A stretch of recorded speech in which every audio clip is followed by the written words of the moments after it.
असं वाटतं की माझं सगळ्यात मोठं भाग्य आहे की मी काय करायचं आहे हे ठरवण्याच्या आधीच नियतीने ठरवलं होतं की या मुलीला अभिनेत्री करायचं. मी 16 वर्षाची होते फक्त. मला विचारलं की बाळा तू स्वामी वाचलंयस का? गजानन जागीरदारांना त्यांना ते माझ्या आठवणीनुसार 77-78 वर्षाचे होते, माझ्या आजोबांपेक्षा मोठे. आणि मी म्हटलं हो म्हणजे काय, माझे आजोबा गोंडी जांडेकर आहेत, आमच्या घरी स्वामी वाचलं नाही असं जर म्हटलं तर म्हणजे आमच्या धरूनच उभं करतील मला. आई प्राध्यापिका आहे मराठीची, आजोबा गोंडी दांडेकर, आणि घर म्हणजे आमचं पुस्तकांचं घर आहे. त्यामुळे स्वामी वाचलं आहेच मी, अर्थातच आहे. तर म्हणाले की तुला त्या कादंबरीबद्दल काय वाटतं, तू लिहून घेऊन ये. म्हटलं बरं. मला तोपर्यंत कशाला बोलवलंय काय बोलवलंय काहीच नाही. आणि मग 10वीची परीक्षा दिली होती. मग मी स्वामीवर एक निबंध लिहिला आणि तो निबंध घेऊन पुन्हा दुसऱ्या दिवशी आईबाबांबरोबर त्यांना भेटायला गेले. त्यांनी ते वाचलं आणि खिशातून डायरेक्ट 101 रुपये काढले आणि माझ्या हातात दिले आणि म्हणाले की मृणाल तू माझ्या स्वामीतली रमा. मला त्याचा अर्थच कळला नाही तेव्हा, खरं सांगते. आणि मी काही असा विचार केला नव्हता तोपर्यंत, लहान होते, 10वीतच होते. आणि आत्तासारखं नव्हतं. आता 2-2 वर्षाच्या मुली पण इन्फ्लुएन्सर असतात, तसं नव्हतं तेव्हा. तेव्हा अभ्यासाला खूप महत्त्व होतं. कोणत्याही क्षेत्रात शिरताना त्याचा अभ्यास करून MSDला जाऊन फिल्म इन्स्टिट्यूटला जाऊन त्याच्यानंतर अभिनय क्षेत्रात येण्याची ते दिवस होते. आणि तेव्हा मला 10वीत असतानाच इतकी छान संधी मिळाली म्हटल्यावर मला खूप आनंद झाला, पण दडपण पण वाटलं. कारण माझ्या त्या स्वामी मालिकेमध्ये श्रीकांत मोघे स्वतः होते, दया डोंगरे होत्या, चारुशीला पटवर्धन होत्या, सुधीर दळवी होते, भारत कर्वे होते, रवींद्र मंकणी होते आणि मी एवढीशी लहान मुलगी. तर मला भयंकर टेन्शन आलं. त्याचा पण एक छान किस्सा झाला बरं का. बाबासाहेब पुरंदरे माझ्या आजोबांचे खूप जवळचे मित्र. त्यांना जेव्हा कळलं की स्वामीमधल्या रमा या भूमिकेसाठी माझी निवड झाली तेव्हा त्यांना इतका आनंद झाला. त्यांनी मला घरून एकदम अस्सल पैठणी आणि दागिने वगैरे असं सगळं पाठवलं. आणि मी एवढीशी 10वीतली मुलगी, मला तर काही झेपे नव्हती, अशी वाकायची ते घाल. तर कौतुक मात्र खूप होतं. पण मला भीती वाटायची की या सगळ्या मान्यवरांच्या बरोबर मी कसं काम करणार. तर जेव्हा मी काम करायचं ठरलं तेव्हा मला अर्थातच कुतूहल होतं की माधवरावांची भूमिका कोण करणार आहे. कारण तो पण मुलगा माझ्या वयाचाच असेल ना साधारण, म्हणजे आम्ही दोघं मिळून कोणीतरी माझ्या वयाचं असेल असं मला वाटलं. आणि खरोखरच पुण्यामध्ये तेव्हा खूप जणांची लुक टेस्ट झाली होती. खूप जणांचा विचार माधवरावांच्या भूमिकेसाठी झाला आणि ते सगळे साधारण महाविद्यालयीन वयाचे होते. मला आठवतं की त्यातल्या काही जणांनी गोटा सुद्धा केला होता माधवरावाची भूमिका करण्यासाठी किंवा ते लुक टेस्ट करण्यासाठी, फोटो शूट करण्यासाठी. आणि शेवटी अचानक कळलं की रवींद्र मंकण. त्यामुळे पदार्पणातच मला इतक्या गोष्टी कळल्या की या क्षेत्राबद्दल काही भरोसा नसतो. तुम्ही किती गोटे केले तरी तुम्ही माधवराव म्हणालच असं नाही, किंवा आयत्या वेळेला सुद्धा तुमची भूमिका बदलली जाऊ शकते. मी जेव्हा शूटिंगला पहिल्या दिवसासाठी गेले तेव्हा अर्थातच माधवराव म्हणून रवींद्र मंकणी ते माझे खूप प्रतिथयश कलाकार, वयानी अनुभवानी माझ्यापेक्षा खूपच मोठे. आणि या सगळ्या मोठ्या कलाकारांमध्ये मी सगळ्यात धाकटी. मला अजून आठवत होतं पहिला दिवस माझी आजी माझ्या बरोबर आली होती, 9वारी साडी नेसायची होती ना, आणि बाबासाहेबांनी दिलेले सगळे ते दागिने आणि साडी पैठणी वगैरे घेऊन गेलो होतो. आणि जेव्हा सांगितलं की आता उद्यापासून शूटिंग आहे, मी खूप एक्सायटेड होते. दुसऱ्या दिवशी आम्ही विश्रामबागवाड्यात पोहोचलो सकाळी 9 वाजता. आणि मेकअप वगैरे काही नव्हताच, चंद्रकोर लावली फक्त आणि घट्ट खोपा घातला, 9वारी नेसवली आणि दागिने घातले आणि म्हणाले आता बस.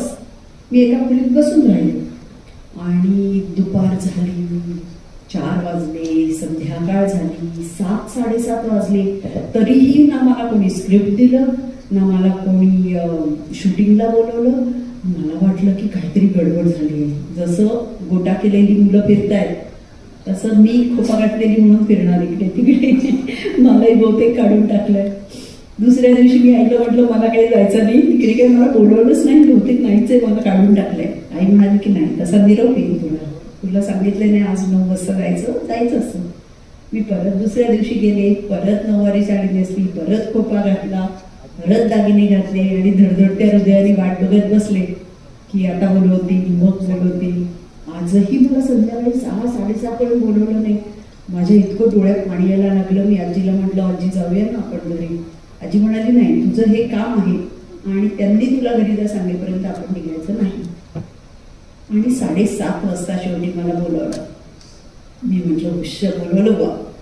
आणि गेले तर सेट होता आणि सेटवर दया डोंगरे आणि चारुशीला पटवर्धन अशा बसल्या होत्या आणि त्यांच्यामध्ये एक जागा होती आणि समोर कॅमेरा होता आणि कॅमेराच्या मागे दिग्दर्शक गजानन जहागीरदार बसले होते. ते म्हणाले, ये बाळा, या दोघांच्या मध्ये बस. मी बसले दोघांच्या मध्ये. मग एक गृहस्थ उभे राहिले, ते असिस्टंट डायरेक्टर होते आणि त्यांनी कॅमेराच्या शेजारी असा हात धरला आणि सांगितलं, आता सगळ्यांनी या हाताकडे बघा.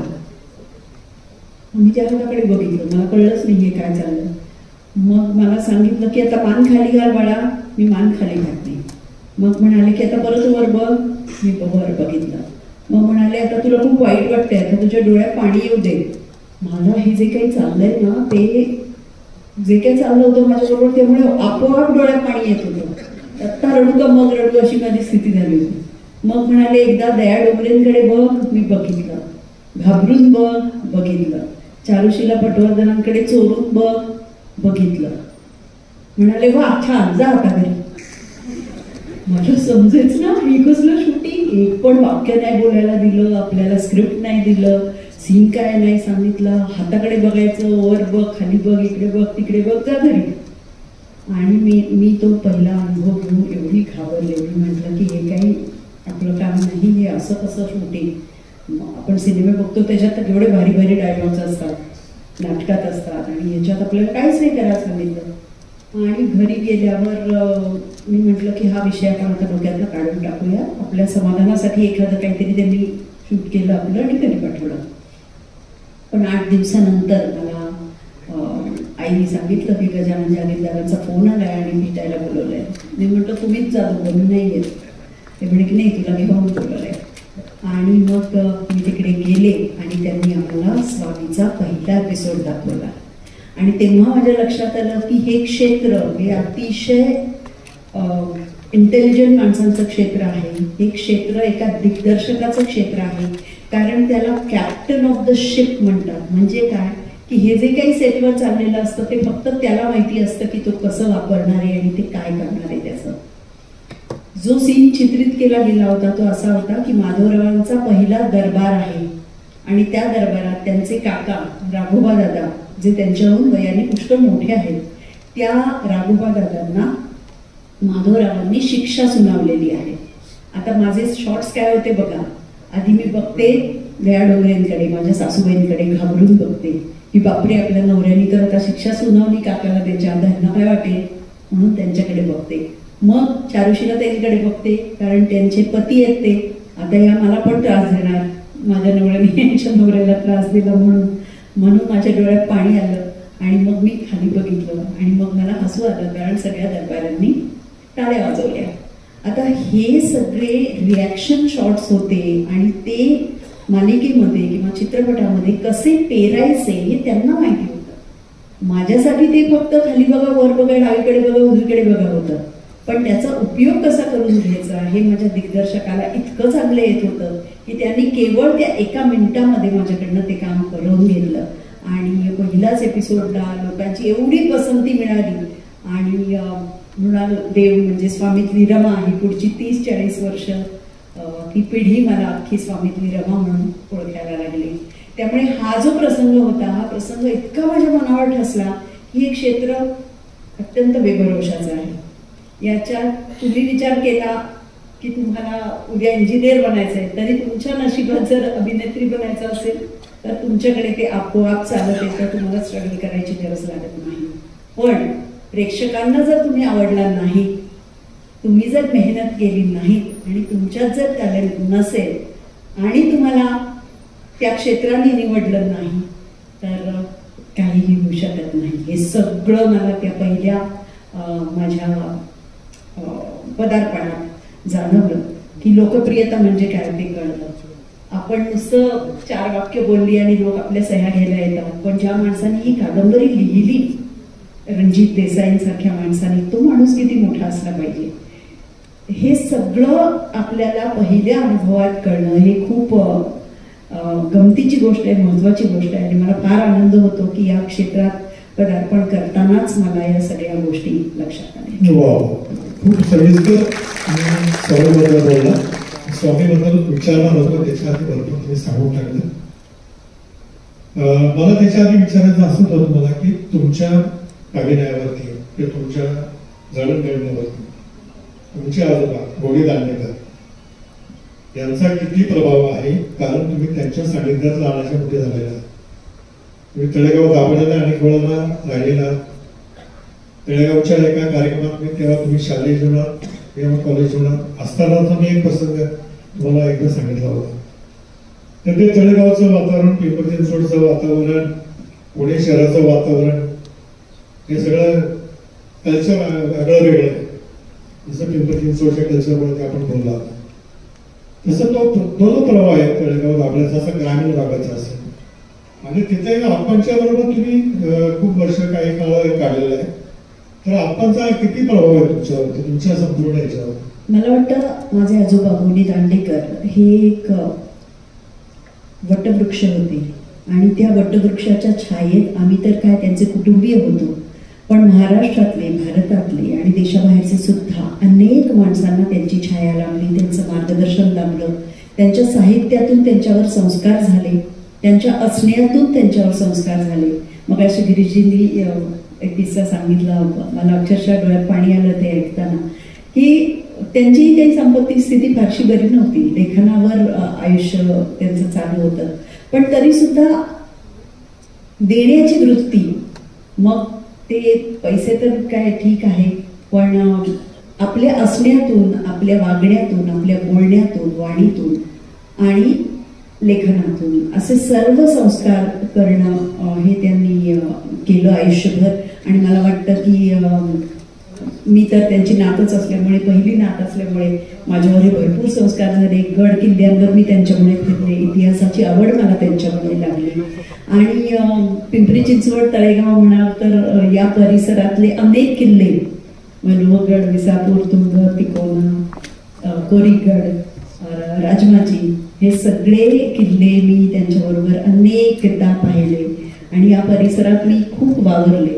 आणि आज जेव्हा मी ऐतिहासिक चित्रपट करते तेव्हा मला असं जाणवतं की आपण आग्रहच धरत नाही आपली मुलं मोठी होत असताना. आपण म्हणतच नाही त्यांना की चला आपण किल्ल्यावर जाऊया, चला आपण शिवाजी महाराजांना समजावून घेऊया, चला ज्या परिसरामध्ये एवढा मोठा इतिहास घडला, इथे वडगावला केवढी मोठी लढाई झाली, तर हा इतिहास आपल्या पुढच्या पिढीपर्यंत पोहोचवणं हे अत्यंत महत्त्वाचं काम आपण केलं. मग ते वाणीतून असेल, त्यांच्या लेखनातून असेल, आणि अनेक लोकांना त्यांनी गड किल्ले दाखवले. हा सगळा संस्कार आपोआप आमच्या कुटुंबावर होत गेला आणि याचा मला फार उपयोग झाला असं मला नक्कीच तो तुमच्या संपूर्ण कारकिर्दीमध्ये दिसून आलेला आहे. मला असं वाटतं की स्वामींनी तुम्ही घराघरात पोहोचलात, स्वामींमुळे सगळे आणि परिचित झाला. त्याच्यानंतर तुमच्या मागे भरपूर सिरियल लागल्या, त्याच्यात 1-2 सिरियलचा मी उल्लेख करतो.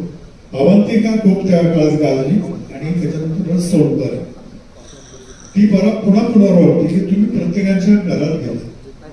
तुम्हाला अवंतिकाबद्दल आणि सोडकरीबद्दल काय सांगता येतं? मला वाटतं की कुठेतरी यात नशिबाचा खूप मोठा हात आहे. मी आयुष्यभर मला आवडेल तेच काम केलं. जिथे मला असं वाटलं की हे मला नाही करायचं, ज्या घरातून मी आले, जे संस्कार मला मिळाले, त्या संस्कारांना शोभणारे काम नाही, तिथे मी बिनदिक्कत नाही म्हटलं. पण अवंतिका ही एक अशी मालिका होती की मी त्याआधीची अनेक वर्ष हिंदी मालिकांमध्ये काम करत होते आणि स्वामीनंतर मी बरीच वर्ष मराठी मालिकांमध्ये काम केलं नाही. चित्रपट करत होते पण मालिका नव्हत्या केल्या, कारण मालिकांना खूप वेळ द्यावा लागतो.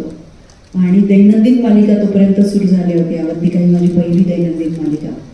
आणि तुम्हाला रोज मनोरंजन लोकांचं करायचं ही अजिबात सोपी गोष्ट नाही.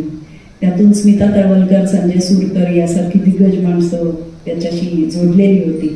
पण एका कार्यक्रमात त्यांनी मला गाठलं आणि माझं तेव्हा 3 हिंदी शो चालू होते सोमतरी सकट. आणि मी त्यांना म्हटलं की नाही, माझ्या 20 दिवस मी महिन्यातले शूटिंग करते, मुंबईला असते आणि माझा मुलगा पुण्याला माझ्या सासू सासऱ्यांकडे असतो आणि ते 10 दिवस मी त्याच्यासाठी ठेवले, आता मला आणखी काम घ्यायचं नाही आहे. पण स्मिताताई, तुम्हाला सगळ्यांना माहिती आहे, सगळ्या महाराष्ट्राला परिचित आहे, एवढी खमकी माहिती.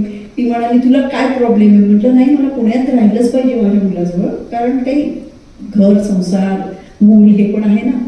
तर म्हणाली हो थांब, मी अवंतिकाचं सगळं शूटिंग पुण्यात घालवते.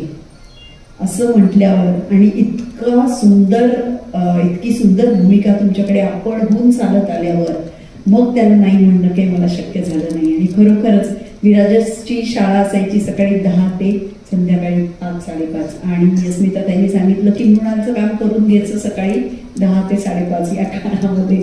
असं वागणारी निर्माती, असा दिग्दर्शक हे फार विरळ असतात आणि त्यांना मीच हवे होते त्या भूमिकेसाठी, कारण कुठेतरी त्यांचं हे कन्व्हिक्शन होतं, त्यांना हे मनात त्यांच्या पक्क होतं की ही निवड योग्य आहे. आणि संजय सुरकर नेहमी म्हणायचा, सिनियर होता आम्हाला पुष्कळ तो, की तुम्ही भूमिकेला अगदी योग्य अशी जर कलाकार निवडला, स्त्री किंवा पुरुष, तर तुमचं 50% काम झालेलं असतं. त्यामुळे अवंतिका ही भूमिका मीच करायची हे त्यांचं इतकं ठरलं होतं की माझ्यासाठी त्यांनी संपूर्ण अवंतिकामध्ये मला वाटतं आदेश बांदेकर पासून सुनील बर्वेपर्यंत 100 कलाकार होते आणि ते सगळे माझ्यासाठी मुंबईहून पुण्याला यायचे. आणि मग मला पुष्कळ वेळा त्यांना पुण्याची चितळ्यांची गुळाची पोळी वगैरे असं द्यायला लागायचं, कारण सगळे मला ऐकवायचे की तुझ्यासाठी आम्ही येतो, तुझ्यामुळे आम्हाला पुण्याला यायला लागतं. त्यामुळे अशा खूप पार्ट्या मी त्यांना द्यायची. तर अशी ही अवंतिका जी माझ्या वाट्याला आली याचा मला खूप आनंद आहे, कारण एक अशी स्त्री की जी अन्यायाविरुद्ध झगडते आणि तिचा नकार म्हणजे नकार असतो आणि तिला जर असं वाटलं की हे चाललेलं योग्य नाही चाललंय तर ते तसंच्या तसं म्हणण्याची तिची तयारी असते. त्याच काळामध्ये मी अगदी वेगळी एक दुसरी मालिका करत होते जी आता तुम्ही जी उल्लेख केला त्याचं नाव सोनपरी. मी अनेक हिंदी मालिका माझ्या तेव्हा चालू होत्या आणि विराजस आमचा मुलगा तेव्हा खूप लहान होता आणि तो मला म्हणायचा की आई तू रोज टीव्हीवर येतेस पण खूप सिरियस आहे काम सगळं तुझं, तर तू काहीतरी गमतीचं काम कर ना काहीतरी. म्हटलं काय आता गमतीचं काम करू? तर मला म्हणायचं तेव्हा झी हॉरर शो नावाचा शो होता चालू, तू झी हॉरर शो मध्ये काम कर. तर मला वाटायचं की बापरे झी हॉरर शो काय, तर दुसरं काहीतरी गमतीचं मी केलं पाहिजे मला जाणवलं. आणि नेमकी तेव्हाच माझ्याकडे सोनपरी मालिका आली. त्याची प्रोड्युसर होती नीना गुप्ता, ती पण एक अभिनेत्री. ती मला म्हणाली की मृणाल तू परी दिसशील, तू एकदम कन्व्हिन्सिंग परी आहेस. तर मी म्हटलं अगं मुलांचा विश्वासही बसेल का? माझा मुलगा आहे 6-7 वर्षाचा आणि त्याला माहिती आहे की हे सगळं स्पेशल इफेक्ट्स असतात, ते उडणं बिडणं तसं काही खरं नाही. ती म्हणाली तू मला गट फिलिंग आहे आणि स्टार प्लस बरोबर माझं बोलणं झालेलं आहे, सोनपरीची भूमिका तूच करावी असं सगळ्यांचं म्हणणं आहे. तर मी थोडीशी कुरकुरतच पण या भूमिकेला होकार दिला आणि नंतर 7 वर्ष ही मालिका चालली आणि मला फार गंमत वाटते की स्टार प्लस ही वाहिनी अनेक देशांमध्ये दिसते, जवळजवळ 40 देशांमध्ये वाहिनी दिसते आणि 40 देशातून मला फॅन फॉलोईंग मिळाली आणि अनेक देशातले लोक मला हिंदी स्पीकिंग लोक किंवा डब झाली ती मला परी म्हणून ओळखतात. त्यामुळे सुरुवात झाली स्वामीपासून, नंतर एक झगडणारी अशी अवंतिका, नंतर सोनपरी आणि आता जिजाऊ असेल. अशा 4 टप्प्यांवर 4 प्रकारच्या प्रेक्षकांसाठी मला वेगवेगळ्या भूमिका करता आल्या याचा मला फार आनंद वाटतो. मालिका तर तुमच्या एवढ्या सगळ्या यशस्वी झाल्याच, एकापेक्षा एक मालिका तुमची येत गेली आणि खूप गाजत गेल्या. पुढे तुम्ही मालिकेत अडकला नाही, तुम्ही लाईव्ह सिनेमामध्ये डायरेक्ट केला. मेनस्ट्रीम सिनेमा जो आहे मराठीचा त्याच्यामध्ये तुम्ही आला. तर तो मराठीतला सिनेमा कोणता म्हणता येईल की तुम्ही पहिल्यांदा काम केलं? संजय सुरकर बरोबर मी सगळ्यात पहिल्यांदा काम केलं आणि मालिकांमध्ये काम करत असताना ना तुम्हाला चित्रपटांमध्ये काम करणं फार अवघड असतं, कारण मालिका मालिका तुमच्या आयुष्याचा इतका भाग व्यापतात. त्यातून मी हिंदी मालिका करायचे, अवंतिकासाठी मराठी मालिका करायचे, त्यामुळे फार चित्रपट त्या काळात मी केले नाही. पण जवळजवळ 2006 नंतर मी जाणीवपूर्वक चित्रपट घ्यायला सुरुवात केली आणि माझा पहिला चित्रपट जोडीदार नावाचा चित्रपट, ज्यात माझा डबल रोल होता, त्यासाठी मला फिल्मफेअर अवॉर्ड मिळालं आणि मग माझ्या चित्रपटांची सुरुवात झाली असं म्हणता येईल. पण जेव्हा मी चित्रपट करत होते तेव्हा मला हे सतत जाणवत होतं, मला गजानन जागीरदारांची नेहमी आठवण होत होती आणि हे सतत जाणवत होतं की हे दिग्दर्शकाचं माध्यम आहे. आणि त्या काळात विजयजी मी लिहायला सुरुवात केली होती. मग ते स्तंभलेखन होतं, लोकमतसाठी असेल, आज लोकमत आपल्याबरोबर आहे त्यांच्यासाठी, त्यांच्या युवा सप्लिमेंटची मी संपादक होते, महाराष्ट्र टाइम्ससाठी, लोकसत्तासाठी, सकाळ माध्यम समूहासाठी मी अनेक वर्ष त्यांची पण संपादक होते. त्यांचं मैत्रीण नावाचं जे मासिक होतं त्याची मी संपादक होते. आणि असं लिहित असताना मला असं जाणवलं की अभिनेत्री म्हणून माझ्यावर खूप मर्यादा आहे. काय मर्यादा आहे तर एखाद्या माणसाने माझा विचार प्रमुख भूमिकेसाठी केला पाहिजे हे तर आहेच. दुसरं म्हणजे त्या दिग्दर्शकाला आवडलेली ती भूमिका आहे, म्हणजे ती मला 100% आवडली असं नाही, किंवा त्या दिग्दर्शकाला जे सांगायचंय ते तो सांगण्याचा प्रयत्न माझ्या मार्फत करतोय, माझ्या भूमिकेमार्फत करतोय. पण मला जे विषय मांडायचे आहेत ते जर मांडायचे असतील तर मला लवकरात लवकर दिग्दर्शनाकडे वळलं पाहिजे. आणि त्यामुळे असं म्हणता येईल की खूपच लवकर वयाच्या मी सुरुवात केली, दिग्दर्शनाकडे वळले. आणि अर्थातच मला जो विषय मांडायचा होता तो मी आधी लिहिला आणि त्याचं दिग्दर्शन केलं आणि माझा पहिला चित्रपट निर्माण झाला. त्याचं नाव प्रेम म्हणजे प्रेम म्हणजे प्रेम असतं. नक्कीच मी त्याच्याकडे येणार होतो, पण त्याच्या आधी मला हे विचारायचं की तुम्ही जो काही ऐतिहासिक पद्धतीचे चित्रपट जे केले, खूप काय अलीकडच्या काळात खूप लागोपाठ 5 ठिकाणी मला वाटतं तुम्ही जिजाबाईंचा रोल करता. पवन खेंडे अलीकडे मी खूप पाहिला, अजय प्रभूचा मला फार आवडला तो. या चित्रपटांच्या मध्ये तुमच्यावर ठसा म्हटलाय की जिजाऊ आणि तत्सम ज्या काही भूमिका आहेत त्या तुम्हाला म्हणजे मनापासून अशा आवडत गेल्या का, लादल्या गेल्या का, काय म्हणता येईल त्या रमला, त्यात तुम्ही अतिशय फिट झाला, त्याच्याबद्दल काय सांगता?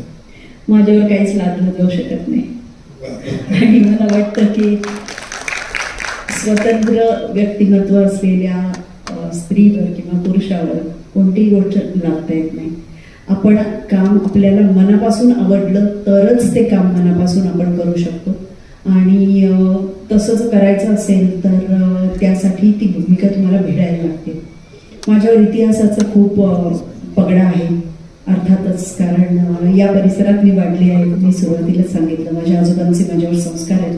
माझे वडील इतिहासाचे राज्यशास्त्राचे प्राध्यापक होते, त्यांचे संस्कार आहेत माझ्यावर. आणि 2 गोष्टींचे संस्कार, एक म्हणजे इतिहास प्रेम आणि दुसरं म्हणजे साहित्य. या दोन्हीचा पगडा माझ्या करिअरवर खूप दिसतो. माझी पहिली भूमिका स्वामी कादंबरीवर आधारित, अवंतिका कादंबरीवर आधारित, माझी पहिली हिंदी मालिका जयवंत दळवींच्या धन्वंतरीवर आधारित, त्याचं नाव होतं हसरते. अशा अनेक, यापुढेही नंतरही मी अनेक वर्ष साहित्यकृतींवर आधारित काम आवर्जून करत राहिले आणि इथूनही पुढे करत राहील. कारण महाराष्ट्र हा असा प्रांत आहे, असं राज्य आहे की मराठी ही अशी भाषा आहे की उत्कृष्ट साहित्य निर्मिती या भाषेमध्ये होते आणि ते लोकांपर्यंत पोहोचलं पाहिजे यासाठी कोणीतरी काम करण्याची गरज आहे. आणि ती तुम्ही जसं इथे साहित्य संस्कृती प्रसार करण्याचं काम करताय तसं माझ्या क्षेत्रामध्ये मी हे साहित्य संस्कृती आणि इतिहास यांचा प्रसार करण्याचं काम करते असं आपण म्हणूया. जिजाऊ आईसाहेबांच्या आधी मी स्वामीची रमात पहिली भूमिका, त्यानंतर मी अहिल्याबाई होळकरांची भूमिका केली संजय खान यांच्या ग्रेट मराठा या मालिकेसाठी. त्यानंतर मी संत मीरा यांची भूमिका केली मीराबाई या मालिकेमध्ये, ही देखील हिंदी मालिका होती. त्यानंतर मी सावरकरांच्या बहिणीची भूमिका केली, येसू बहिणींची, ज्या त्यांचं प्रेरणास्थान होत्या. त्यानंतर मी आंबेडकरांच्या पत्नीची भूमिका केली रमाबाईंची, ते सुद्धा एक अत्यंत वेगळं ऐतिहासिक व्यक्तिमत्व होतं. त्यामुळे इतिहास आणि साहित्य याचा फार चांगला संगम मला माझ्या करिअरमध्ये करता आला, कारण ते माझ्या इंटरेस्टचे विषय आहे. आणि दुसरं म्हणजे चित्रपटात किंवा मालिकांमध्ये नुसत्या काय म्हणूया आपण डान्सिंग अराउंड द ट्रीज किंवा नाचगाणी करणाऱ्या स्त्रिया असं मला माझी इमेज करायचीच नव्हती. मला अत्यंत सकस अशा व्यक्तिरेखा पाहिजे होत्या, अशा व्यक्तिरेखा पाहिजे होत्या की ज्यांच्यात दम आहे काहीतरी, आणि अशाच व्यक्तिरेखा मी निवडल्या आणि माझं काम आज तुमच्यासमोर आहे. नक्कीच हा तुमचा एकदम अमिट असा ठसा लोकमतामध्ये जाणवण्यामध्ये झालेला आहेच. तरी सुद्धा की आपल्या मराठी इंडस्ट्रीच्या जोडीलाच बरोबरीने चालली हिंदी फिल्म इंडस्ट्री आहे. हे हिंदी फिल्म इंडस्ट्रीचं खूप जणांना आकर्षण असतं. हिंदी फिल्म इंडस्ट्रीमध्ये गेल्याशिवाय कोणाचं समाधान होतं असं बरेच जण म्हणतात.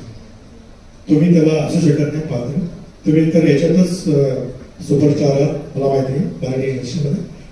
पण असं तुम्ही आता बोललात की मला ती त्या टाईपच्या काही भूमिका नाही आवडल्या, मला जे वाटतं तेच मला करावं असं वाटतं. तरी पण काही लोकांनी तुम्हाला विचारणा केली का की हिंदी फिल्ममध्ये या किंवा अशा काही ऑफर वगैरे आल्या होत्या हिंदी इंडस्ट्रीकडून? पुष्कळ आल्या होत्या, पण आपले संस्कार असतात ना ते आपल्याला एका ठराविक मार्गावरूनच नेतात. आणि मला वाटतं की माझ्या संस्कारांनी मला कायम साथ दिली. आणि मी माझ्या करिअरला सुरुवात केली तेव्हाच ठरवलं होतं की मला कायम माझ्या आईवडिलांबरोबर, सासू सासऱ्यांबरोबर आणि नवऱ्याबरोबर आणि मुलाबरोबर बसून बघता येईल प्रत्येक काम, असंच मी काम करेन. ही माझी चौकट आहे आणि ती चौकट मी अत्यंत यशस्वीपणे सांभाळू शकले आणि तरीही उत्तम काम करू शकले याचा मला अभिमान आहे. मला असं वाटतं की मोह तर पुष्कळ असतात, पण तुम्हाला काय करायचंय हे तुम्हाला ठरवायचं असतं. त्यामुळे मला काय करायचंय हे समजण्याची बुद्धी आणि कुवत मला देवाने दिली, याबद्दल मी खरोखर देवाची आभारी आहे. नक्कीच नक्कीच. हिंदी फिल्म इंडस्ट्रीमध्ये तुम्ही आता बोललाच की तिथे कसं आहे वातावरण किंवा काय, की तुम्ही का तिकडे जास्त जाऊ शकणार नाही हे मान्य आहे मला. त्याच्यानंतर तुम्ही आता हिंदी इंडस्ट्रीमध्ये सगळ्याला मोह असतो, तुम्हाला तुमचं काम तुम्ही इथे सिद्ध केलं. मी आता काश्मीर फाईल्स केला की हा नाही, पण तसं म्हणजे मला आवडतील ते सिनेमा करते.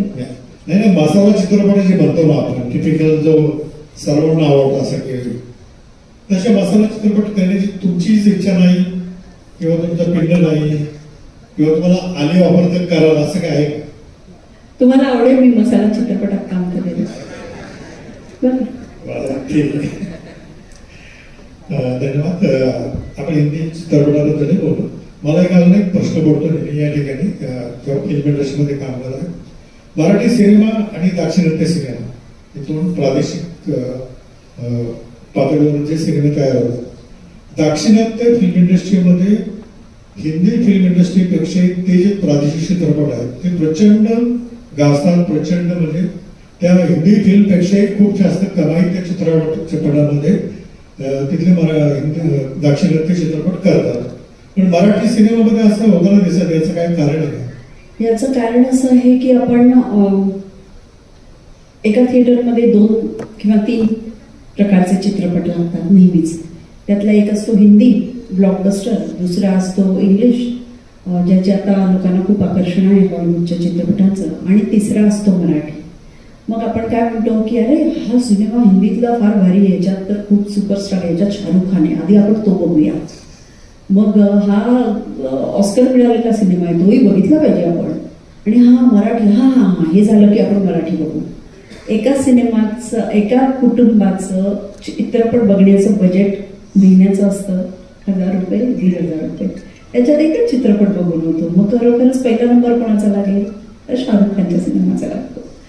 दुसरा कोणाचा लागेल, उरलेच पैसे तर ऑस्कर किंवा काही आगळे वेगळे चित्रपट असतील त्यांचा लागतो. आणि मग तिसरा नंबर लागतो मराठीचा. हे असं आपल्याच राज्यात आपल्याच चित्रपटांबद्दल जर आपण केलं तर मग मराठी चित्रपटांना काही बाली राहणार नाही. खरं सांगायचं तर महाराष्ट्राबाहेर किंवा अमराठी प्रेक्षकांमध्ये मराठी चित्रपट कमालीचा लोकप्रिय आहे.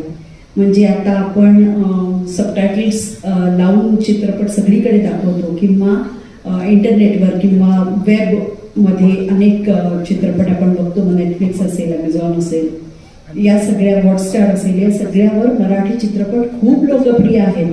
पण त्यासाठी पैसे देऊन थिएटरमध्ये जायची कोणाची तयारी नाही, हे आपलं दुर्दैव आहे. पण साऊथमध्ये तसं होत नाही. अर्थात साऊथमध्ये 4 भाषांमध्ये चित्रपट होतात. 4 भाषांमध्ये असं होतच असं नाही, पण त्यातल्या किमान 2 भाषांमध्ये असं नक्की होतं की आपला चित्रपट आहे, तमिळ चित्रपट आहे, तेलुगू चित्रपट आहे, आपला चित्रपट आधी बघणार. ती माणसं बोलत पण नाही, हिंदी बोलत पण नाही, ती त्यांच्या भाषेत बोलतात, नाही ते इंग्लिशमध्ये बोलतात. त्यामुळे आपल्या भाषेबद्दल, आपल्या चित्रपटाबद्दल इतकं प्रेम असेल तर आपण पहिल्यांदा त्याला प्राधान्य देतो. मला वाटतं आपलं मराठी चित्रपटांबद्दलचं प्रेम कुठेतरी कमी पडतंय. आणि मग ते आधी कोंबडी का आधी अंड तसं होतं की चित्रपट चांगले नाही म्हणून आम्ही बघत नाही, आणि मग चित्रपट चांगले पण आम्ही 3ऱ्या नंबरला बघणारच होतो. पण जर तुम्ही पहिल्या 2 दिवसात, पहिल्या शुक्रवार, शनिवार, रविवारमध्ये जर चित्रपट पाहिला नाही तर आम्हाला थिएटरमधून तो काढावा लागतो. त्यामुळे सगळ्यांनी खरं तर अशी शपथ घेतली पाहिजे की मला ज्या मराठी सिनेमाबद्दल कुतूहल वाटेल, जो कोणता असेल, मी माझा सिनेमा असं म्हणत नाही, जो कोणता मराठी सिनेमा त्याबद्दल मला कुतूहल वाटेल तो चित्रपट मी पहिल्या आठवड्यात शुक्रवार, शनिवार जाऊन पाहिजे. आणि तसं झालं तरच तो पुढे कंटिन्यूड राहतो, नाहीतर तो व्यवसाय आहे. चित्रपटगृहातून तो ताबडतोब उतरवला जातो जर पहिल्या 3 दिवसात व्यवसाय करू शकलो नाही. खरं मराठी माणसाने थोडं अवघड सिग्नल दूर केलं पाहिजे, चित्रपटगृहात गेलं पाहिजे. मोनाजीने त्यांची कंत बोलून दाखवली, आणि बरेच जण असे म्हणतात की आपण गेलं पाहिजे थिएटरमध्ये. आपण मोबाईलवर आणि याच्यामध्ये वाट बघायची चित्रपट येण्याची, तोपर्यंत मराठी फिल्म इंडस्ट्रीला दिवस चांगले येणार नाही. मला याकडे असं जायचं पुढं की आता तुम्ही अभिनयाचा भरपूरच नैपुण्य मिळवलेलं आहे. तुम्ही आता बोलून गेला की दिग्दर्शनाबद्दल, तर तुम्हाला दिग्दर्शनाला असं वाटतं की तिथं मला गेलं पाहिजे आणि माझं काय कसं दाखवलं पाहिजे, किंवा काय फ्रीडम आहे किंवा काय वाटतं तुम्हाला? मला वाटतं की ते कॅप्टन ऑफ द शिप असण्याचं एक कुतूहल माझ्या मनात अगदी पहिल्या क्षणापासून होतं. आणि दुसरं मी मगाशी सांगितलं तसं मला हवे ते विषय पडद्यावर आणायचे होते, म्हणून मी चित्रपट लिहायला सुरुवात केली. पहिल्या चित्रपटाची कहाणी फार गमतीशीर आहे. माझ्या वडिलांनी मला एक संस्कृत सुभाषित सांगितलं होतं आणि ते फार मला अपील झालं. तेव्हा लग्न संस्थेबद्दल मी काहीतरी लेख लिहिले होते आणि ते म्हणाले मी तुला एक सुभाषित सांगतो संस्कृत. त्याच्यात असं म्हणतात की कन्या वरीयते रूपम. लग्नाच्या बाबतीत काय होतं तर मुलगी काय बघते, पहिले रूप बघते, कसा आहे दिसायला, हँडसम आहे. कन्या वरीयते रूपम माता वित्तम. आई म्हणते हँडसम वगैरे मरू दे ग, आधी पैसे आहेत तर त्याच्याकडे बघ गाठीला. पिता श्रुतम. वडील काय म्हणतात की थांबा आधी नोकरी कुठे करतो, काय त्याची ख्याती आहे, व्यसन नाही ना, हे बघू दे. कन्या वरीयते रूपम माता वित्तम पिता श्रुतम बांधवा म्हणजे नातेवाईक. कुलमिच्छन्ति विचारतात कोणाचा मुलगा आहे, कुठल्या कुळातला आहे, मूळचा कुठला आहे, नातेवाईक कोण आहे.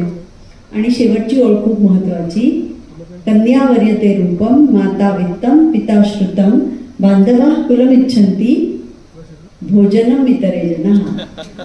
म्हणजे आपण सगळे फक्त जेवायला जातो आणि जेवत पण नाही कधी कधी. आणि आपली चर्चा काय असते, साडी कोणती नेसायची, मग ती पैठणी नेसणार आहे, मग तू पण पैठणी, मग आपण सगळे या कलरच्या साड्या नेसूया, किंवा काय जेवण आहे, नाही आता परत पनीर आहे का, नको आता इकडे आपण बाहेरच जाऊ जेवायला. आपल्यासाठी लग्न म्हणजे फक्त समारंभ असतो, पण मुळात लग्न काय आहे तर 2 माणसांनी आयुष्यभर एकत्र राहण्याची ती सुरुवात आहे.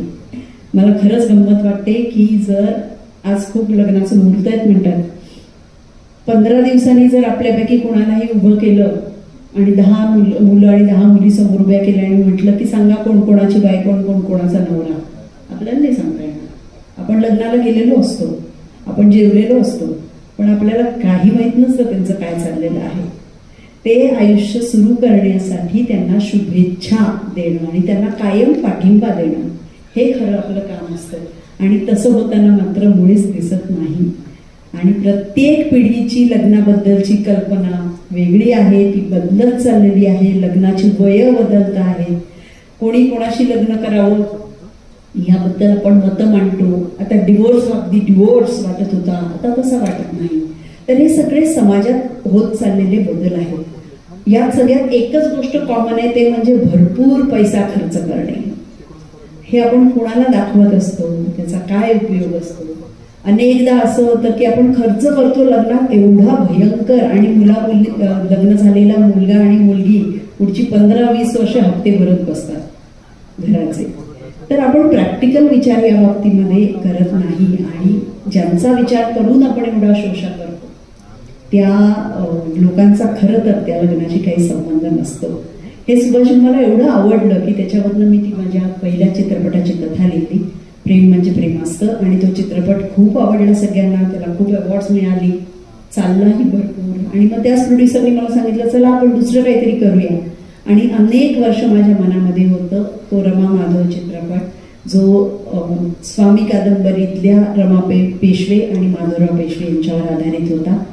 तो मी दुसरा चित्रपट केला, कारण मला इतिहास हा स्त्रीच्या नजरेतून मांडायचा प्रयत्न करायचा होता. आपल्याकडे बघा तुम्ही, नेहमी इतिहास हा पुरुषाला सेंटर ठेवून सांगितला जातो, पण त्या स्त्रिया सुद्धा, आपण असं म्हणतो की प्रत्येक यशस्वी पुरुषामध्ये एक स्त्री असते, पण ती स्त्री कोणत्या भूमिकेतून जाते, कोणत्या सुखदुःखांना सामोरी जाते, हे सांगण्याचा प्रयत्न करायचा होता मला. म्हणून मी दुसरा चित्रपट लिहिला रमा माधव.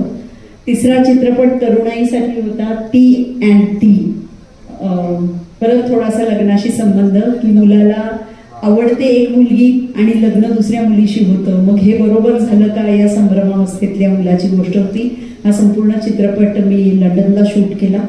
आणि चौथा चित्रपट आता प्रदर्शित झाला गेल्या वर्षी, त्याचं नाव सहेला रे, जिथे स्त्री पुरुष मैत्री, निखळ स्त्री पुरुष मैत्री असते का या विषयावरचा तो चित्रपट होता. त्यामुळे मला जे विषय मांडावेसे वाटतात ते मी लिहिते आणि ते लोकांसमोर मांडण्याचा प्रयत्न करते.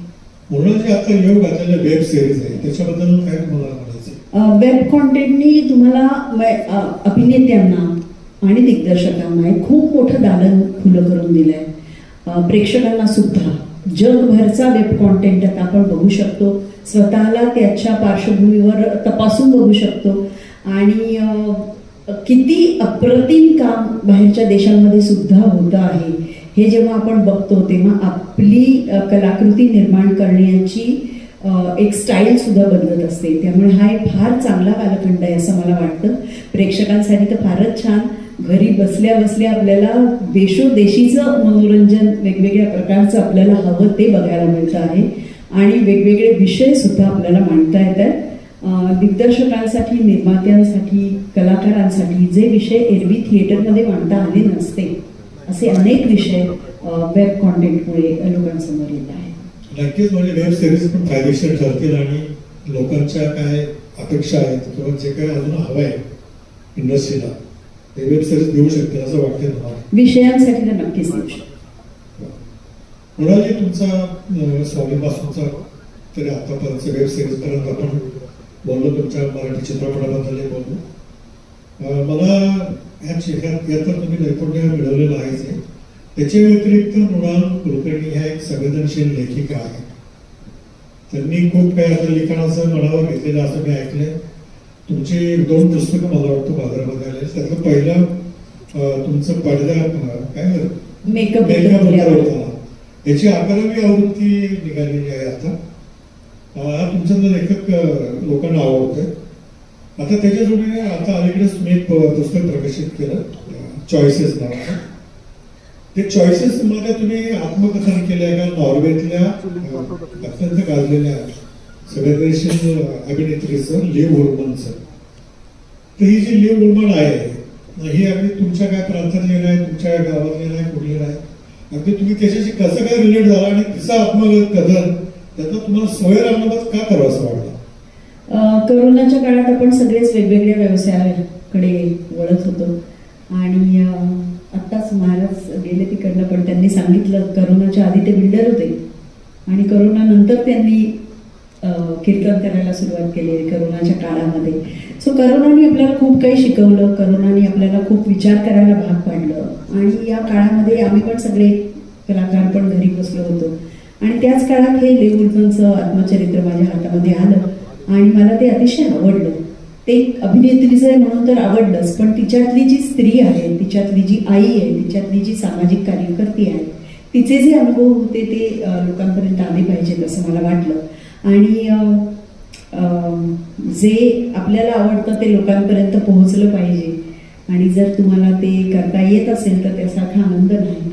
मग ते अभिनयातून असेल, लेखनातून असेल, वाणीतून असेल. हाच संस्कार माझ्या आजोबांनी माझ्यावर केलेला आहे, माझ्या आईवडिलांनी माझ्यावर हाच संस्कार केलेला आहे. त्यामुळे मी खरं तर स्वांत सुख आहे स्वतःसाठी ते लिहायला सुरुवात केली. आणि मला असं वाटलं की हे जगातल्या प्रत्येक स्त्रीने वाचलं पाहिजे, किंबहुना जगातल्या प्रत्येक संवेदनशील माणसाने वाचलं पाहिजे आणि हे समजून घेतलं पाहिजे की रंगमंचावर जेव्हा कलाकार उभा असतो विंगमध्ये, तेव्हा त्याच्या मनात काय चाललेलं असतं. किंवा पुन्हा पुन्हा जेव्हा तुम्हाला एकच प्रश्न पत्रकार विचारतात, नाही काहीतरी खुसखुशीत सांगा. अरे काय खुसखुशीत सांगू आणि का सांगू? बरं तुम्ही अभिनेत्री आहात ना, तुम्ही रडून दाखवा बरं. अरे का मी रडून दाखवू? मी माझ्या कलेतून तुला, कलाकृतीतून जे काय करायचं ते करून दाखवते, पण तू मुलाखत घेताना मला वेगवेगळे प्रश्न का विचारतोस? हे अशा पद्धतीचे अत्यंत गमतीशीर अनुभव आम्हाला आमच्या क्षेत्रामध्ये येत असतात. काय मग सध्या काय चाललंय हे प्रत्येक जण विचारतो. अनेकदा असं होतं कलाकाराच्या आयुष्यामध्ये काही चाललेलं नसतं खरं तर. आता माझंच उदाहरण घ्या. माझी आई गेले 3-1 महिने खूप आजारी आहे. ती ICU मध्ये होती 2 महिने. आणि मी काहीही न करता केवळ तिच्या बरोबर आहे. मी आहे, माझे पती आहेत. आणि आता माझ्या आयुष्यात काही नाही चाललेलं. मी हे अगदी व्यवस्थित सांगू शकते की मी 1 वर्ष अजून काही करणार नाहीये. पण आता काय चाललंय या प्रश्नाला आम्हाला सतत उत्तर द्यावं लागतं, हे मात्र खरं आहे. यात प्रेक्षकांचं आमच्यावर असलेलं प्रेम आहे. त्यांना असं वाटतं की आम्ही सारखं दिसावं, पण ते दिसण्यासाठी, तशी संधी मिळण्यासाठी तुम्हाला किती कष्ट करावे लागतात, तुम्हाला काय काय बाजूला ठेवायला लागतं. आज माझ्याकडे अनेक संधी येत आहेत, पण मी सांगते त्यांना की नाही मला आता यावर्षी मला शक्य नाही, माझी घरची जबाबदारी आहे माझ्यावर.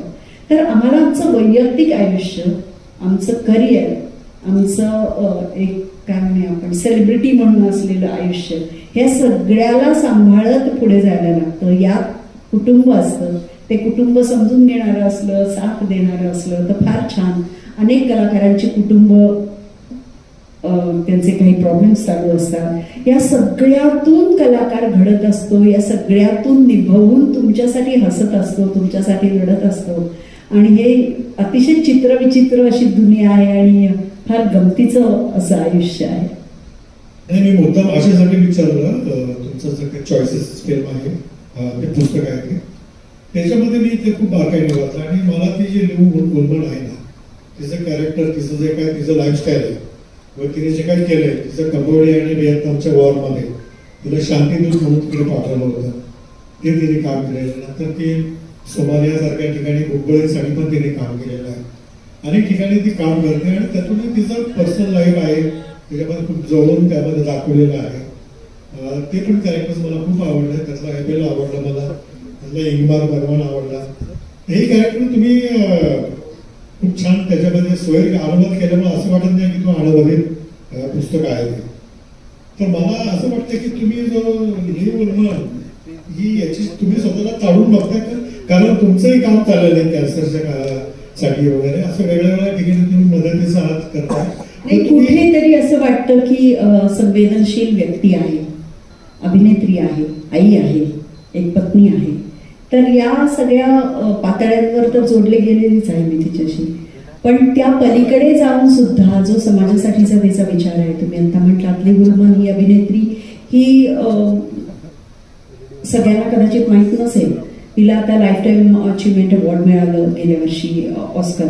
पण अगदी आपल्याला सगळ्यांना माहिती असणारी ती मेरिलिन मनरो सारखी नाही आहे. ती एक काय म्हणूया आपण स्मिता पाटील म्हणू शकतो त्यांच्या इकडची. ती थिएटरमध्ये पण तिने बरंच काम केलेलं आहे आणि ती युनेस्कोची सदिच्छा दूत म्हणून तिने अनेक वर्ष काम केलं. तर हे कुठेतरी म्हणजे माझं काही तिच्या तसं नाही मी जोडली गेले, पण मला ते खूप अपील झालं. आणि हे खरं आहे की मी कॅन्सर अवेअरनेससाठी खूप काम करते. माझे वडील कॅन्सरने गेले आणि तेव्हापासून जो काही अभ्यास त्या काळात माझा झाला, तेव्हा माझ्या असं लक्षात आलं की कॅन्सर आपल्या शरीरात, सगळ्यांच्या शरीरात कॅन्सरच्या पेशी असतात. त्या पेशींची जास्त प्रमाणात वाढ व्हायला लागली तर आपण त्याला म्हणतो कॅन्सर झाला. आणि हे तपासण्याच्या टेस्ट उपलब्ध आहेत की आत्ता तुमच्या शरीरात कॅन्सरची सुरुवात झालेली आहे का. जर ही टेस्ट उपलब्ध आहे तर ही टेस्ट आपण करून घेतली पाहिजे. याबद्दलचा अवेअरनेस मी लोकांमध्ये करते, कारण ज्यांच्या घरामध्ये कॅन्सर आहे अशा लोकांना तो होण्याचा धोका तर असतोच. आणि आता तर प्रत्येक घरात एक कॅन्सरची केस आहे. इतकं आपण सकस अन्न मिळत नाही, प्रदूषित हवा आहे, तब्येतीचे प्रॉब्लेम्स आहेत, आपण व्यायाम करत नाही. त्यामुळे असे गंभीर आजार होण्याची शक्यता नाकारता येत नाही. आणि तो झाला आहे का नाही हे बघण्याची एक ब्लड टेस्ट साधी उपलब्ध असताना ती जर आपण करून घेतली नाही तर मग 4th स्टेजचा कॅन्सर आणि मग त्यातनं वाचत नाहीत माणसं. तर हे टाळता येतं हे सांगण्याचं काम मी करते, कारण मी माझ्या वडिलांमुळे या अनुभवातनं गेलेली आहे की जर आधी कळलं असतं तर किती चांगलं झालं असतं. तर हा एक छोटा उपक्रम आहे, पण अत्यंत तळमळीने मी तो करते. नक्कीच ते साधर्म्य आहेच वंशी तुमचं, असं मी स्वतः समजतो. लोकांना वाटेल जेव्हा लोक वाचतील तुमचे जे काही चॉईसेस आहेत ते आणि लोक बघतील चालून त्यामध्ये. तर मला असं वाटतं की आता मी लिव्ह म्हणणे तिचं एक आत्मचरित्र लिहिलेलं आहे पहिलं, चेंजेस. 2 पुस्तकं तिने 2 ठिकाणी लिहिलेलं आहे. चॉईसेस मध्ये लिहिलं आणि पहिले चेंजिंग मध्ये ते तिने तिच्या पूर्वार्धामधलं पण लिहिलेलं आहे आणि उत्तरार्धामधलं पण लिहिलेलं आहे. आता तुम्ही तुमचं लिहिणार कधी असं आम्हाला सांगायचं. अजून खूप करायचं बाकी आहे,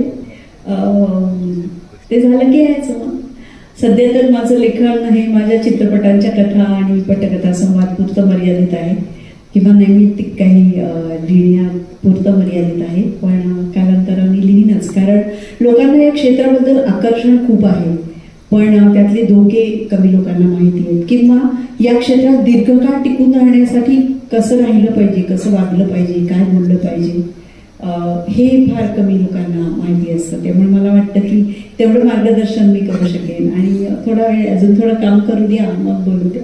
भरपूर माझ्याकडे प्रश्न आहे, पण थोडं जाता तर मी काही थोडं विचारणार आहे तुम्हाला. ऍक्च्युली आता हे तर झालंच, पण मला तुम्हाला हे विचारायचं आता प्रश्न असताना सुद्धा तुम्ही आता नव्याने काय करताय, म्हणजे मी ऐकलं चित्रपट घेतोय.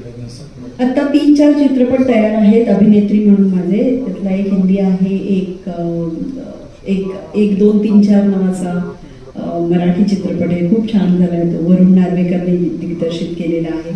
एक ज्ञानेश्वरांची मुक्ताई नावाचा चित्रपट केलेला आहे, त्याच्यात ज्ञानेश्वरांच्या कुटुंबाबद्दलची कहाणी सांगितलेली आहे. तो पण चित्रपट अत्यंत सुंदर झालेला आहे. एक नाव अजून त्याचं ठरलेलं नाही असा एक हिंदी चित्रपट आहे. आणि नुकतेच माझा एक हिंदी वन्स अपॉन 2 टाइम्स नावाचा चित्रपट प्रदर्शित झालाय, तो वेब फिल्म आहे ती. आणि आणखी काम चालू आहे, गुलाबी नावाच्या सिनेमाचं चित्रीकरण चालू आहे. शिवराय अष्टक हे आम्ही काही वर्षांपूर्वी बघितलेलं स्वप्न आहे की शिवाजी महाराजांचा इतिहास पुढच्या पिढीपर्यंत पोहोचवण्यासाठी शिवाजी महाराजांच्या आयुष्यातले काही महत्त्वाचे प्रसंग आणि त्यांच्या आयुष्यातली काही महत्त्वाची माणसं, त्यांचे काही महत्त्वाचे शिलेदार यांच्या आयुष्यावर चित्रपट करायचं आम्ही ठरवलं. आणि दिग्पाल लांजेकर आमचा तरुण मित्र दिग्दर्शक आणि अजय पुरकर, मी, चिन्मय मांडलेकर, आम्ही सगळे मिळून टीम आहोत आणि आम्ही हे चित्रपट तयार करतोय. मग त्यातले फर्जन सारखा चित्रपट असेल, फतेह शिकस्त असेल, पावनखिंड असेल, तुम्ही मगाशी उल्लेख केला, सुभेदार असेल आणि शेर शिवराज, असे 5 चित्रपट पूर्ण झाले आहेत आणि पुढचे 3 चित्रपट करायचे. तर हे मोठं शिवधनुष्य आहे आणि आम्ही सगळे मिळून ते. नक्कीच मला तिकडनं आता सूचना लागल्यात की आपली वेळ संपत आलेली आहे. तरी पण आता जाता प्रत्येकाच्या मनातला एक प्रश्न घेतो. अजून हे मी असं वाटतं याच्यातला पण आता मी कव्हर केलं कमीच प्रश्न आहे. आता तुमच्या फक्त एक प्रत्येकाच्या मनात एक हा प्रश्न असावा की तुमच्या फिटनेसचं राज काय, फिटनेस कशामुळे तुमच्या फिटनेस आहे. आणि माझा एक मित्र या ठिकाणी मग कशी आला होता की तो म्हटलं की त्या विकोटा अर्बनिक लावायचे आणि त्याची जाहिरात ठेवून बाळासाहेब भोपे ते आता गेलेत मला वाटतं एवढं. तर ते म्हटलं की नक्की तेवढं तरी विचार. तर त्या विकोटा अर्बनिकचा परिणाम आहे की नक्की काय झालं. काय असतं ना, काही गोष्टी सिक्रेट ठेवायच्या असतात, सांगायच्या नसतात. पण या प्रश्नाचं एकच उत्तर आहे, ते म्हणजे आनंदी राहा. तुम्हाला हवंय मनापासून आनंद समाधान देणारी प्रत्येक गोष्ट करा. आणि तिसरी गोष्ट म्हणजे ज्या गोष्टी करायच्या नाहीत असं सांगितलेलं असतं प्रत्येक पुस्तकात, पेपरमध्ये, मासिकांमध्ये, ते करू नका. आणि व्यायाम करा सांगितलंय तो करा. निश्चितच सर्वांनी जाता जाता अत्यंत मोलाचं आणि सर्व या ठिकाणी आपल्या दिलेलं आपली वेळ संपलेली आहे. एक प्रश्न एक दोन प्रश्न आपण किंवा एक दोन प्रश्न इथे आलेले आहेत माझ्याकडे. मला वाटतं हे वाचून दाखवा आणि 5 मिनिटांमध्ये होतात.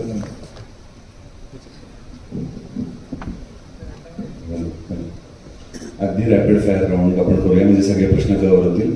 आता तुम्ही सांगितलं तरुणपणाचं रहस्य, तेच पुन्हा एक प्रश्न आहे. दुसरे, तुम्ही सर्व भूमिका उत्तम पार पडता, तुमच्यामध्ये जीवनात सासू सुनेचं नातं कसं जपावं हे थोडक्यात तुम्ही सांगाल का? आणि खूप छान पद्धतीने तुम्ही मालिकामध्ये पण ते पात्र पार पाडता. सासू सुनेचं नातं जपावं म्हणजे सुनेला प्रोत्साहन द्यावं, तिला मैत्रीण मानावं आणि तिलाच आपलंसं करून घ्यावं, म्हणजे काही प्रॉब्लेम येत नाही. इतकी प्रेमळ सासू मिळणे सुद्धा माझ्यामध्ये सुनेचं भाग्य. सर्वात आव्हानात्मक भूमिका कोणती होती? जिजाबाईचे. त्याच्यावरचा प्रश्न. स्वामी या मालिकेतील भूमिका जेव्हा तुम्हाला मिळाली तेव्हा तुमची पहिली प्रतिक्रिया काय होती? तुम्हाला त्या क्षणी काय वाटलं? भीती. आपलं रोल मॉडेल वैद्य रहमान आहे, त्या पद्धतीच्या भूमिका आपणास बघायला आवडेल असं त्यांचं मत आहे, फक्त हा प्रश्नच नाही. धन्यवाद. स्वामी सिरियलमध्ये रमाई भूमिका साकारल्यानंतर तुमच्या वैयक्तिक जीवनात त्याचा काही प्रभाव राहिला का? नाही, भूमिकेचा काही प्रभाव नाही. भूमिका ही तेवढ्या पुरतीच जगायची असते. पण तसं जिजाबाई साहेबांच्या बाबतीत झालं नाही. मी त्या आईकडनं खूप गोष्टी शिकले आहे आणि शिकते आहे. आणि मला असं नक्की वाटतं की प्रत्येक आईमध्ये जिजाऊ दडलेली असते, पण आपण अनेक आकर्षणांना बळी पडतो आणि आपण मुलाला घडवायचं हे विसरून जातो. प्रत्येक आईने हे लक्षात ठेवलं पाहिजे की आपण शिकवू, आई म्हणजे आई आणि वडील, पालकांनी हे लक्षात ठेवलं पाहिजे की आपण मुलाला जे शिकवू, जे दाखवू, जे वाचायला देऊ, जे जिथे घेऊन जाऊ, त्या प्रत्येक गोष्टीचा संस्कार आपल्या मुलावर होणार आहे आणि त्या हे सतत लक्षात ठेवलं पाहिजे. आणि याच्याच बरोबर अपोजिट प्रश्न आहे की जसं तुम्ही सांगितलं त्या भूमिकेतून बाहेर पण पडता आलं पाहिजे, तेव्हा हा प्रश्न आहे की त्या भूमिकेशी एकरूप होण्यासाठी तुम्ही काय करता? संपूर्ण तन्मयतेने अभिनयामध्ये स्वतःला झोकून द्यायला लागतं. आणि अगदी खरं सांगायचं तर अनेक दिवस त्या भूमिकेचा विचार सतत आत चालू असतो, अभ्यास चालू असतो आणि मग ते सगळं विसरून जायचं असतं. जेव्हा तुम्ही काम करायला उभे राहता तेव्हा तो अभ्यास नाही आठवायचा, मग ते खूप मेकॅनिकल होतं. त्यामुळे तयारी लक्षात ठेवायची, पण काम करताना उत्स्फूर्तपणे काम करायचं. आणि आता एकदम एक शेवटचा प्रश्न, तुमची जन्मतारीख सांगा. अर्थात तुम्ही वर्ष नाही सांगितलं तर चालेल, पण जन्मतारखेबद्दल उत्सुकता आहे करायचं. 21 जून. 21 जून महिन्यात असतं, माझे जून महिन्यात असतं. 21 जून आपण पुढचा जोरात साजरा करूया. परत भेटूया पुन्हा येईल.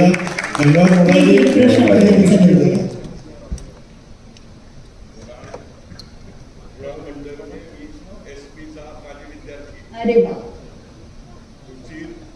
मी 89 पास आउट BSc. तर मला प्रश्न असा आहे की what do you feel, what was more challenging to play as miss Mrinal Dev, Rama in Swami, or as Mrs. Mrunal Kulkarni, who is playing now Jijabai? Because both characters belong to Marathi Riyasat. Yeah, you mean to say which was the most challenging part? Was it Ramabai? Was it for me? Was it Ramabai or was it Jizabai Sahib? Definitely Jizabai Sahib, because it's a multi-dimensional character and there is a lot to learn. रमाबाईच्या व्यतिरिक्त असं होतं की ते समर्पण होतं, प्रेम होतं.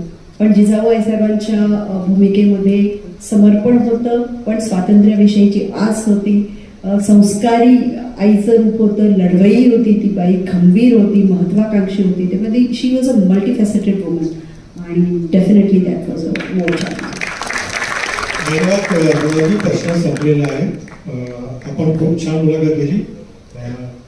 संतोष.